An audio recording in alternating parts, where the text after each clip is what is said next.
आपल्या देशातल्या शेतकऱ्यांचं एक दुर्दैव म्हणायला हरकत नाही. आजपर्यंतचा एक इतिहास आहे, तो आता परत काल परवा पुन्हा पुनरावृत्ती झालेली त्याची. शेतकऱ्यांच्या प्रश्नासाठी स्वतःचे हाल आणि हाल होऊन मरण आले असे शरद जोशी यांची आज मला आठवण आली. कारण आज एका तथातथित शेतकरी नेत्याने, सांगायची गरज नाही, तेच बच्चूभाऊ कडू, प्रहार संघटनेचे अध्यक्ष आणि संस्थापक यांनी नांगी टाकली आणि ते सत्तेशिवाय संघटना चालू शकत नाही असं विधान त्यांनी केलं.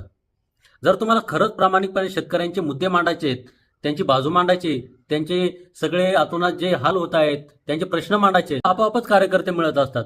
आणि नसतील कार्यकर्ते तर एकटे लढायला हवं.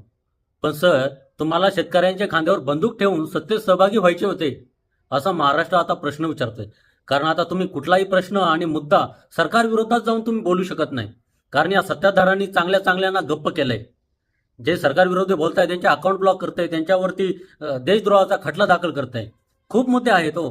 परंतु आता तुम्ही सरकार विरुद्ध जाऊन शेतकऱ्यांची खंबीरपणे बाजू कशी मांडू शकता, हा सामान्य जनतेला, सामान्य शेतकऱ्याला पडलेला खूप मोठा प्रश्न आहे.